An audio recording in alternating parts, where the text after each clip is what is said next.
here right from the beach. I'm going to show you guys a little bit. So I'm kind of really close to the water today, like extra close. As you can see, it looks like I'm in the middle of the ocean, but I'm not. But the water is coming up, so I might be looking behind me a lot just because I'm actually not sure if the water is going to come up. Like it looks like it might get a little close, which it might. I might have to pack up and go somewhere else. But I think we're okay, at least for like maybe the next half hour, 15-20 minutes. So let's just jump right on in like I like to, and hopefully I won't get washed away. You should, and just word to the wise, you should never have your back to the ocean. So do not do what I'm doing right now, but I just wanted you guys to have an opportunity to take a look at how beautiful it is. And I can actually see it, so don't be afraid. I can actually look through here and see it. So anyway, so today we're going to be talking about a couple of different things, really 3 things. We're going to talk about Mars and Aries. We're going to also talk about the Capricorn retrograde, or Saturn retrograde in Capricorn.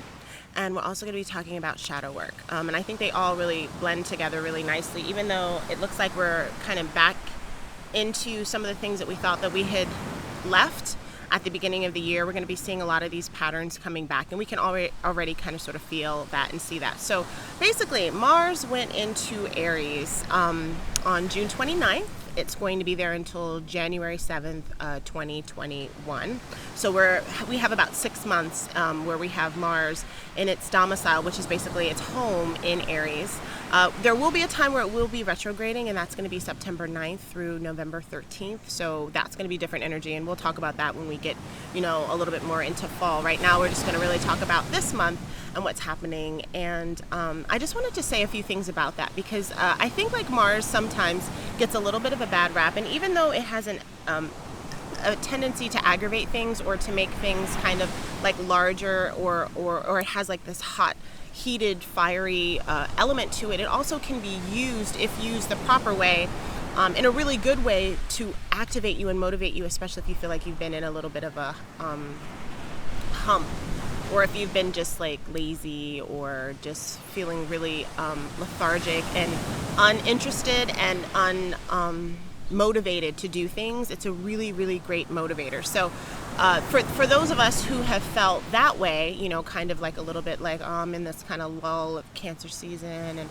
I don't feel like doing much, and I'm overwhelmed and I'm exhausted, but you actually have shit that you have to do, and you're feeling like, okay, I feel like I want to do something, but I'm not right sure, I just don't have the energy for it. This is a really good time to activate and get that done. It's probably one of the very best times to do anything hard athletic, like if you're into competitive sports, or if you want to like run, or like any kinds of things where you're like bringing your heart rate up and you're like sweating, and you want to do like a 30-30, or actually I guess July has 31 days, so if you want to do like a 31-31 kind of like workout or activity. I've seen a lot of people actually in my inner circle saying, okay, I'm gonna get motivated, like let's do this, I'm gonna work out every day, for like 20 minutes, 30 minutes a day. I've been actually seeing a sprinkling of that, and that is total like Mars and Aries energy right there, kind of activating you to get your body moving, and it's with a challenge, which is kind of unlike other energies where you want to get like activated and moving. For example, like Gemini, which has like a lot of that kind of airy energy. This is like energy where it's like almost like a competition. So you're like, okay, I'm gonna either be in competition with myself, like I'm gonna tick off those days, as I go for my 31-31, or you have a workout partner and you guys are like kind of, it's a great time to actually have somebody that you're competing with, in a positive competition kind of way, not so much as a negative one. But Aries and all that Mars energy thrives off of competition and pushing you to do your best, which is also like a really benefic, beautiful aspect of it too, is because you have the passion where a lot of times if you felt like uninspired by a lot of things, suddenly you feel like a get up and go, and you want to actually like do your personal best, and you're motivated to be your personal best as well. So on the parts, because there's always like, the light parts and the shadow parts. So the parts that are a little bit challenging, and we do have some challenges with Mars and Aries, but I'm going to even try to spin that a different way too. So yes, there's going to be more arguments. Yes, they're going to be a little bit a little bit more volatile, we have to watch for that. We have to watch for being aggressive, short, patient, curt, especially curt with our words and what we're saying just straight up mean things, because remember, we're still in the middle of a Mercury retrograde, so that's all that communication. So harsh and nasty and just downright mean communication. And not even like when we were in, like before, where like in Gemini, we could say snarky things, or where it would be a little bit mean, but it was kind of funny, or, it was a funny meme that was a little rude. That's not exactly this energy. Mars in Aries is more like kind of a very mean, like, I'm going to hurt your feelings. I'm going to say something that quite possibly could end this relationship and end this friendship or end this partnership, whatever it is that we have together. So you just want to kind of be on the lookout for how you're communicating with people, how people are communicating with you. You want to have strong boundaries. This is the time where people might not necessarily observe and respect your boundaries, because they're really trying to get their point across, because that's the energy of Aries, is about I and who I am and how I speak and how I feel and my feelings. So in people trying to express themselves in a really full way, it can sometimes overstep the boundaries, that you have. And so it's going to be really important to have strong boundaries and also to hold your boundaries. That's also, whether you're the person who's like trying to get something out there and tell people, what's going on, or whether you're the person who's holding your boundaries, both of those are still that kind of energy. The one interesting thing about it is, though, if you've had a situation where you've been like tiptoeing around facts, if you've been passive aggressive or giving someone the quiet treatment, or not really like having any confrontation because you're trying to like smooth things out or ease them, this time it actually might come up, whatever thing you've been kind of burying or not really wanting to deal with, or like I said, dealing with it in just kind of like a very dismissive way. Okay, water's coming up. Had to check. But dealing with it in a kind of dismissive, non-aggressive way, but it's still weighing on you. It's still a problem. It's still something that you have to deal with. It's still a pain in the ass. You just wish that somebody will come out and say something, or you come out and say something. This is a time where that's probably going to happen. So in a lot of times, like, it can be very exhausting and it can be tiring, and it can also be just very detrimental to have like a big thick thing between you and someone else, especially if you guys live together or you're friends or, your business partners. You have to communicate and you have to work together, but clearly there's something wrong and nobody wants to say anything about it, and it can kind of build and build and build, and it's kind of sort of like that pot that just like overflows, and then suddenly it's just like and that's the kind of thing, that's the kind of energy that could happen. So a suggestion is if you have those things and they look like they're kind of sort of boiling over, it could be a really good time to just like attack it and talk about it and just be direct, as opposed to being so frustrated or someone saying something super rude and then you explode about it. So that's a way to kind of use aggressive energy, like in a way of saying, okay, I know this is a problem, I know something's going on, so I just want to like be direct about it and talk about it. So you're going to get a lot of that with this Mars and Aries energy. It's a direct energy. It cuts straight to the point of what's going on, and also there's just a lot of unrest. If people are not happy with something, they're gonna let you know, and they're gonna let you know, and not necessarily the most articulate way. It's not gonna be very articulate. It might just be a fuck off, which sometimes you gotta say that, and sometimes sometimes situations present themselves in a way that is what needs to be said. A lot of times we can also express ourselves differently. But it's just some energy that I want you guys to be aware of. So Capricorn is back, or Saturn is back in Capricorn. And so we had dealt with this energy. We've been dealing with Capricorn and Saturn actually since 2017. So if any of you guys have been feeling like, boy, the last 3 years kind of sucked, then you can blame it on that. There's been times where we've had peekaboo times where things got a little bit better. But if it's just been a general like, wow, I'm kind of getting a bit beat up, like I don't feel like I'm having a lot of breaks, I have to follow the rules with everything, I'm not getting away with anything, where is my luck? And depending upon also where all of this fits in your chart. But in generally speaking, it's been a little rough for the last couple of years. And we got a little bit of a reprieve, even though it didn't necessarily feel like it, because Capricorn was in Aquarius. I'm sorry, Capricorn. I'm sorry, Saturn was in Aquarius for the last month, and that's when we had like a lot of. So Capricorn is that kind of like daddy energy. I call it like big daddy energy, or the father, the domineering, the person who's the authoritarian, providing structure so that you can be stable and survive. But it's also like not the most fun. It's also a lot of restriction. It's a lot of rules. It's a lot of regulation. It's not really like letting your hair down and just like feeling your way into things. It's an earth sign. It's an earth, energy. And so when we had that energy of Capricorn in Aquarius being that kind of like rebellious energy, all of that energy when we had Saturn in Aquarius. Sorry, I keep mixing everything up today because I can't speak. It's Mercury retrograde. I cannot get my words out. Aquarian energy is the rebellion energy. It's the energy of the collective. It's the energy of the social justice warrior, so to speak. The person who says, like, we're not going to take it anymore. Let's, like, create a completely new system. Let's tear down old systems. And we saw that from everything that we've just been going through for the last, like, couple of months of talking about social injustice, talking about equality, talking about poverty, talking about the way people are being treated in this country, specifically people of color, specifically black people in this country.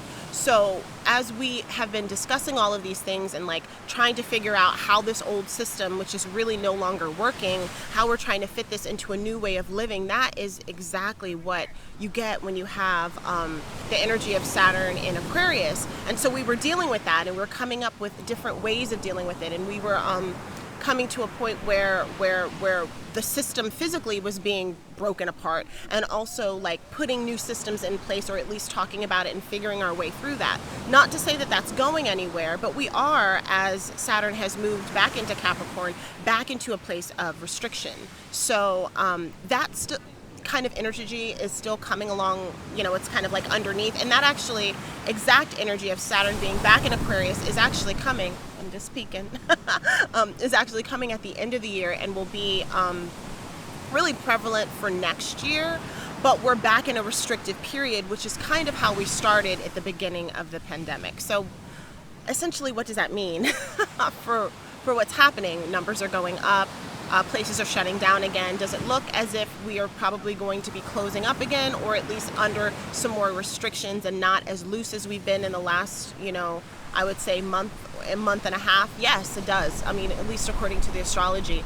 It looks like we're going to be a little bit more into a place where we're not going to have as many, not necessarily freedoms, but we're not going to have as many choices as we did before. And we're going to be back in a place where we're not feeling like we're in control.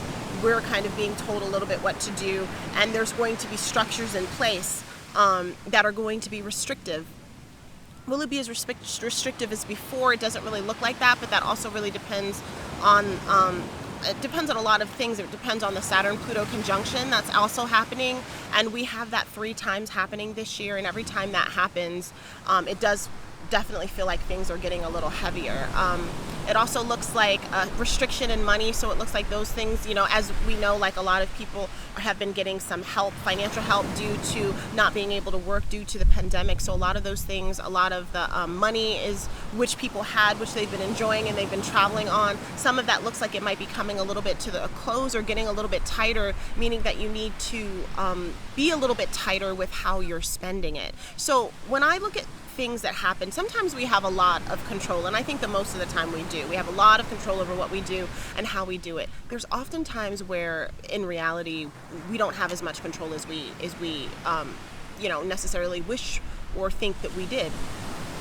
And within those time frames, what we have to ask ourselves is, if we're in a limited space, how much wiggle room do we have in that little space? How are we going to negotiate that space in our lives? Is it something that we're going to get upset about and frustrated about and actually make into a larger problem, so then it limits the little bit of space that we have? Or can we find some fluidity in that space? You know, is there any way to do that? And so we're kind of back at that place where we're asking ourselves that question: how can I find fluidity in a little bit of a tight space? Because we're finding ourselves back in that kind of tightness and that restriction. So be careful with your money. Be careful with how you spend your money. Save your money. I've said this before.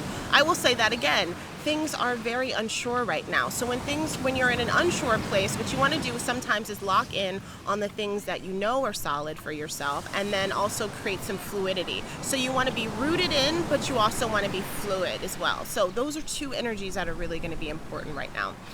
It will be, especially like, and we'll talk about this later on in the month when we get into July. We're nice that the sun is going into Leo. I'm a Leo, so I'm so happy about that, because we're going to at least have a little bit more clarity, and we're coming out of the moon and everything being so secretive. So at least, like, not necessarily that things are going to get way, way better, because we have some heavy energies here, but at least we'll be able to not feel like we're walking around blind. So I'm looking forward to that time where things are just going to be a little bit more visible, but it still means that we have some things that we have to overcome.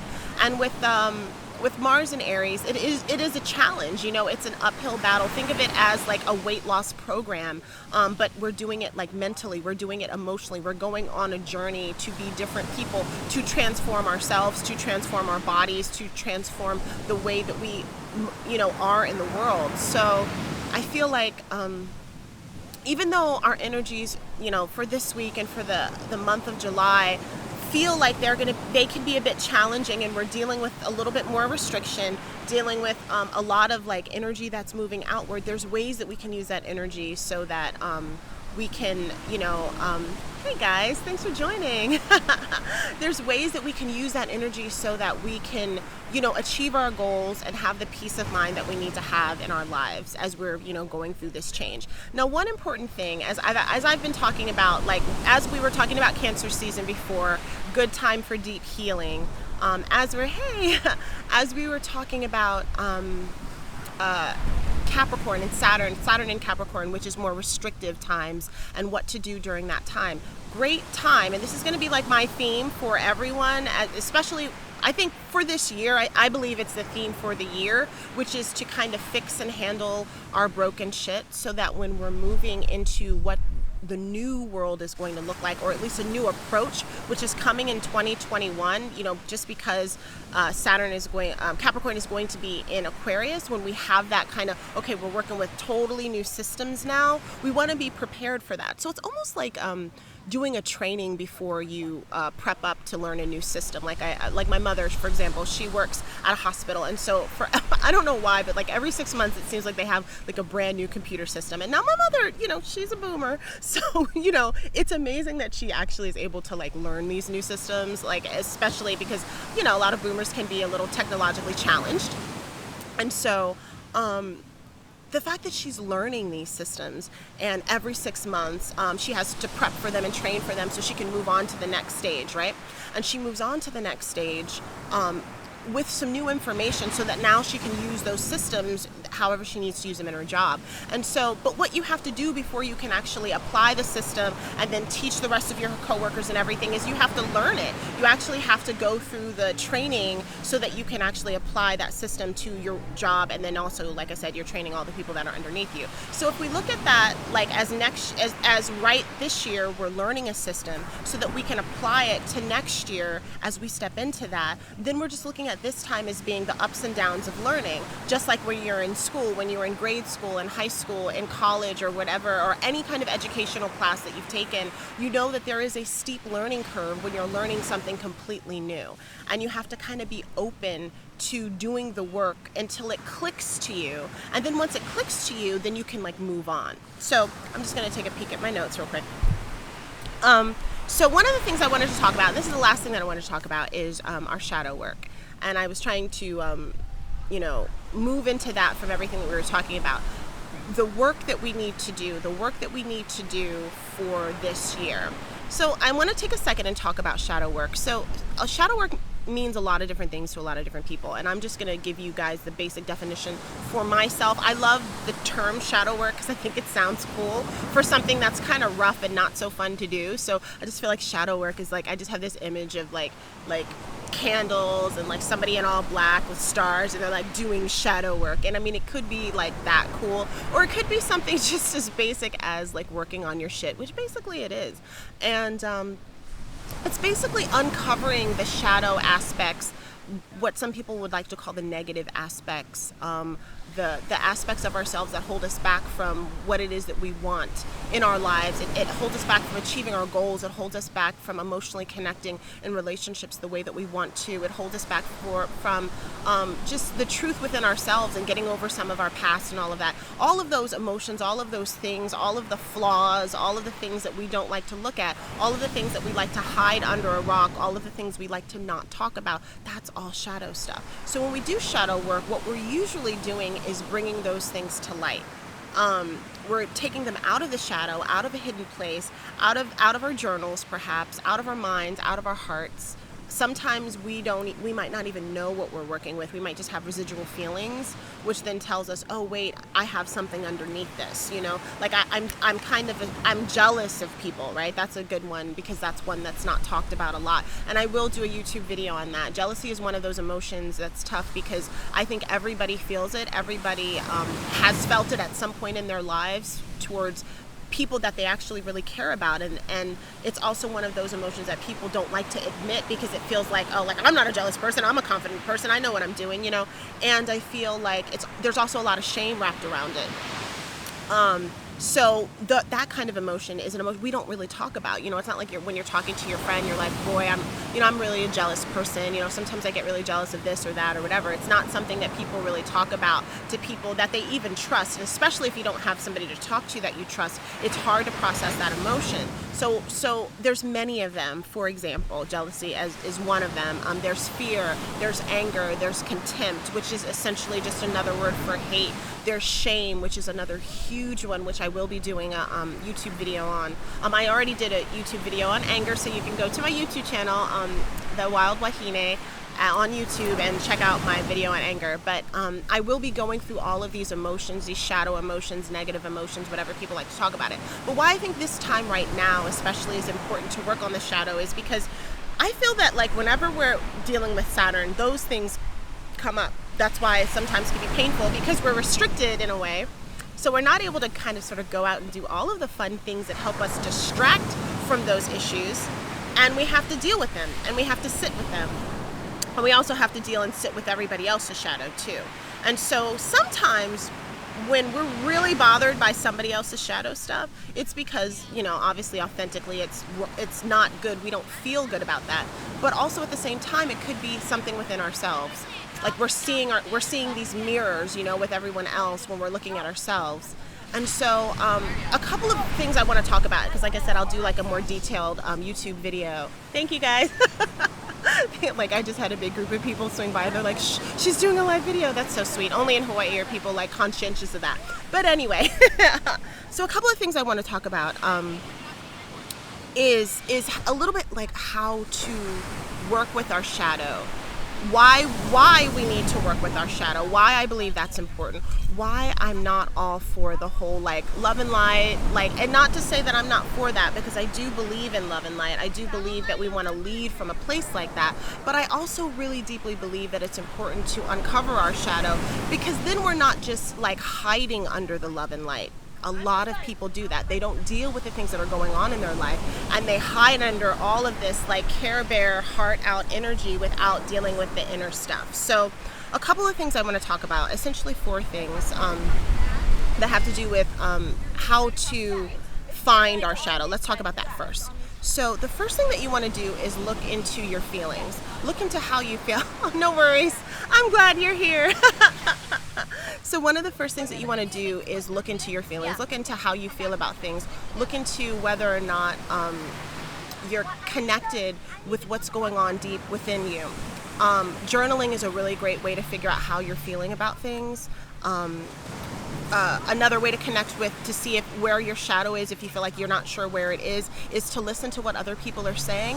I'm a firm believer, if you have people that care about you and have people that love you, and if you have people that are reflecting things back to you and you trust them, these are people that you have healthy relationships with, if they're reflecting things back to you that they see that in your personality or things that you're doing that could be self-destructive or things that are hurting them, I think that's worth a good listen to. I think it's worth hearing what they're saying and then going back and processing it for yourself and saying like, okay, like, you know, does that resonate? Has anyone else told me that? If you have 10 people, whether they know you very well and if they don't, you know, if you're hearing the same thing at home and you're hearing the same thing at your job and you're hearing the same thing with your friends and you're hearing a random person tell you the same thing, there's a strong likelihood that there's an issue there. There's an issue that needs to be looked into a little bit more. And that's what we're talking about with shadow. We're looking into the issues. We're uncovering things and we're just combing through them and we're looking to see where they originated and what are some of the best ways that we can kind of release those things within ourselves. Another really good way to look into your shadow, if you haven't seen it before, is to do a reading. Do a tarot reading, do an astrology reading. Astrology obviously tells you so much about yourself and where some blocks and some issues can be. Doing a reading will tell you all the specifics about the things that you need to work on or the places that need some energy, and will also give you some suggestions on how to kind of sort of alleviate the issues. So that's another good thing if you're feeling like, I don't really know where, I think there's an issue, but I'm not sure what it is. And I think I mentioned also journaling. That's another really good thing because that enables you to kind of get all of your feelings out in a very uncensored way, and you don't even have to look at it. You know, you can journal and journal and journal for a few weeks, and then when you want to go back through and look through it and comb through, you might pick up some things with that. Well, why I think doing shadow work is important, and I think this is really important.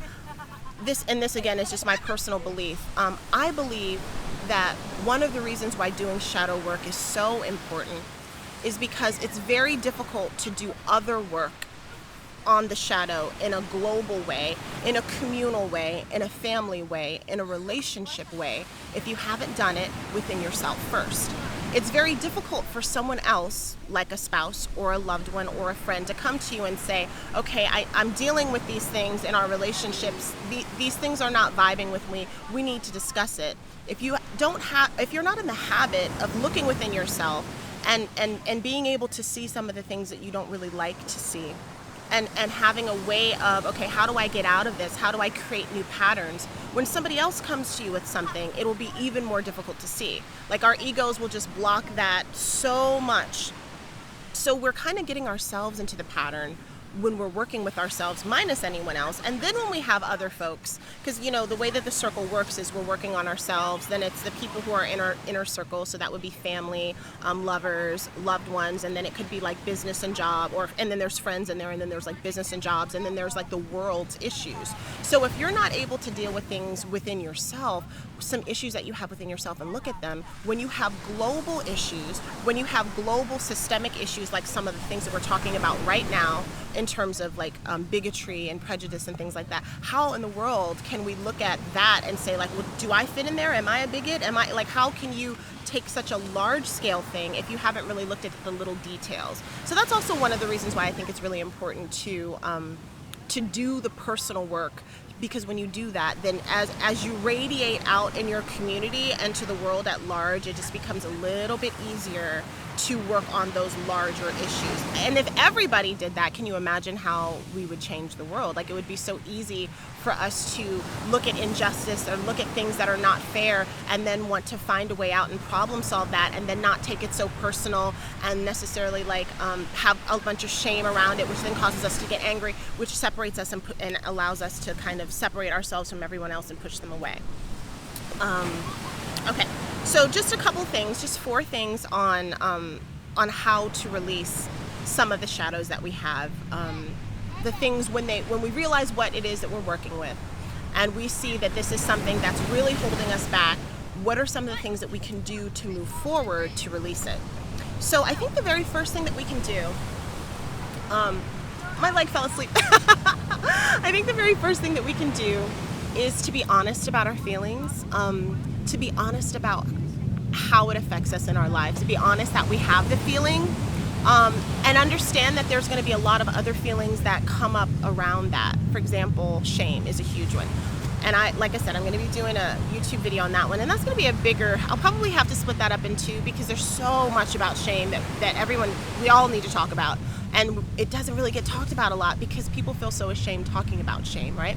But a lot of things are going to pop up when we're dealing with these shadow emotions. So being honest with how we feel, just saying to ourselves, like, okay, I know I feel this. I know this is something that I'm struggling with. I also know that out of the billions of people, oh, okay, the water did come up and touch me. It came up quite close. Out of the billions of people that are in the world, I know that I'm not the only one that's dealing with it. And so if that can cause you any sort of comfort, know that you're never the only person that's ever dealt with what you're dealing with. And maybe you're specific, everybody has their specific things, but also know that there's so many people in the world, there has to be other people that are dealing with it as well, so you're not alone. I think the second thing that's really important also is to bring it to light. So you're taking the things that we've kept under the rock, that we've kept under the bed, and we're shedding light on them. And there's a lot of different ways to do that, right? We can shed light on them, like I said, by journaling about them. That's still keeping it private, but at least we have it out on paper. It's not just in the recesses of our mind and we're circling over it over and over and over again, which can cause just a lot more concentration of the emotion, and then we get a lot of negative actions from that. We can talk to a therapist about it. We can talk to a friend about it. We can talk to a family member. We can talk to a spiritual advisor about it. We can just talk about it openly. A lot of people use social media as a place to shine light on their shadow. I'm not having judgments about that. I know a lot of people think that it's like TMI, too much information. Whether you're the kind of person that does that or not, I don't know. But sometimes people do have things in their lives that they really are at a point where they just don't want to do anymore, and they really do feel like they're achieving this catharsis by saying, I have an alcohol problem and I just want to let everybody know it's my struggle and I am seeking help, or I struggle with depression and I'm not on my meds, and I just want to let everybody know what I'm working with and what I'm doing, and that I'm seeking help. So sometimes for some people individually, they find it beneficial to let a large group of people know, which would be shining a whole lot of light on it, so that they are kind of held accountable to move forward in a very empowered way. So the third thing that's important to do is to make active steps to disengage from the patterning that you have around your shadow. So a lot of times, whatever that thing is that we're doing, there's usually a pattern of behavior, or there's steps, or there's a methodology, there's people, there's things that are kind of regular in that pattern. So what you want to start to do is to, after you've identified it, to identify some of the active steps that you can take to gradually disengage from whatever the issue is. And I say gradually because I think that there's a lot of pressure to be perfect and to be right away. I think a lot of people feel that they have to fix everything. Okay, I'm working on all my shadows right now. And that's not the case. You're never required to work on everything at once. You couldn't possibly do that. That's not even really a feasible thing to do, simply because it would be overwhelming, I think. It would be overwhelming for any one person to focus on all of the things in their life that has issues or that they have shadows around. So generally speaking, usually what most people do is they take the first thing that they're challenged in, the very first thing, or the thing that's the most immediate, and then you work on that. And then once you work on one thing, just like everything in life, and you accomplish that one thing, you get over that one thing, then it builds a tremendous amount of confidence in you, so that when you move on to the second thing, then you have so much more confidence, because you're like, look, I kind of worked through this. And listen to the word I use. I said work through. I didn't say fix. I didn't say it's never there. I said work through it. Sometimes it will loop back around and we have to keep working through it. But what we're looking at is acknowledging it, recognizing it, putting it out in the light, having a very methodical way of dealing with it, and then moving forward from that. And you can, yes, definitely move on to other things. There might be some things that still draw you back in, because that's just how things are, and sometimes our shadows run really deep, especially if they're connected to childhood issues. But I just wanted to let you know that it's enough to just recognize it and to start the work on it. The idea of the completion and the perfect self for some people is fantastic, but it's it's not necessarily something that you absolutely have to achieve or you beat yourself up over because you didn't achieve it. It's really about just doing the work. And to me, that's like, that is Saturn in Capricorn, is doing the work. That's why people don't like it. It's the worker. It's the hard worker. It's meritocracy. And I'm not saying that I love meritocracy in that sense, but I can understand it in a spiritual sense of just putting in the hard work and knowing that when you put in the hard work, you're going to actually reap the benefits.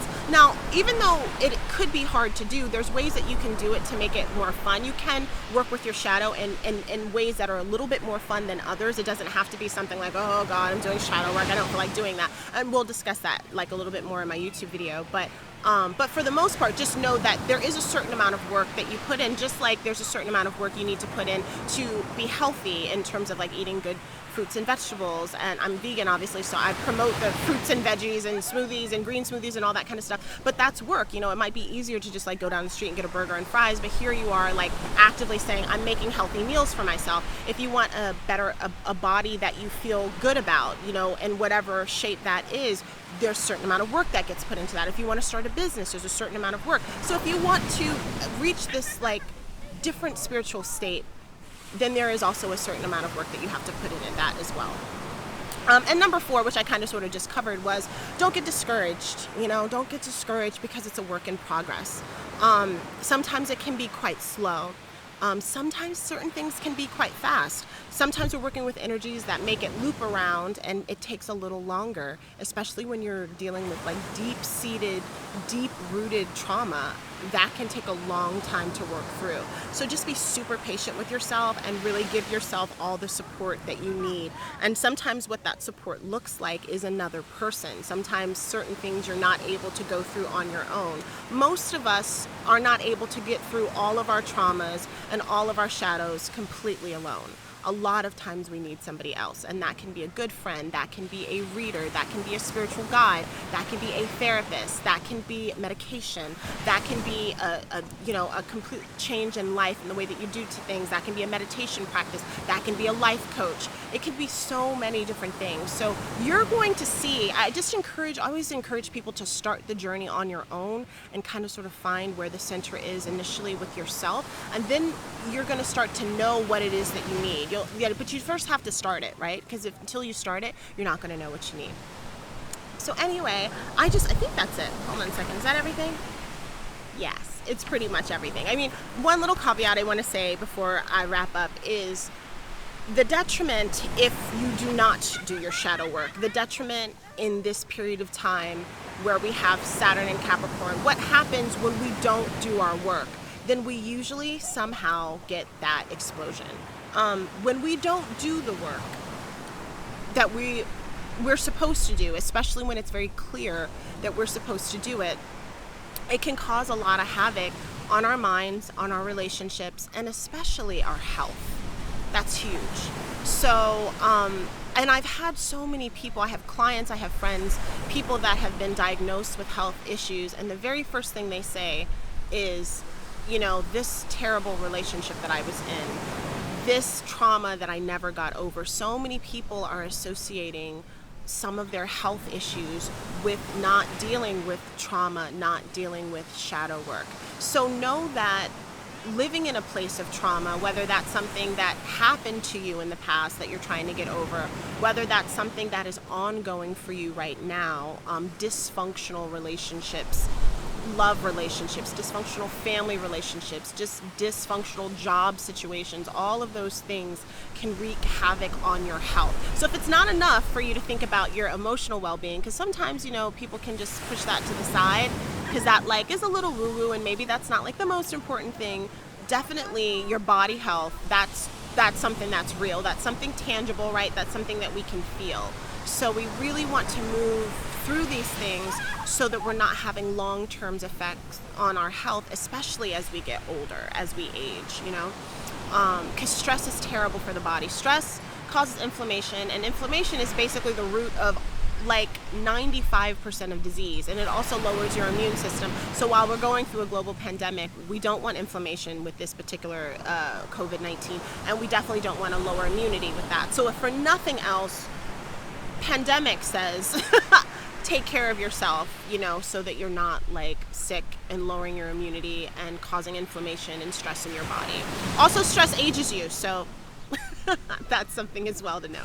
It does, actually, it really does. If you've ever seen somebody before and someone in a terrible relationship or had a terrible trauma happen to them, you can see the difference. You can actually physically see the difference in someone's eyes and in their body and in their skin when they're going through a traumatic situation, or if they have gone through a traumatic situation.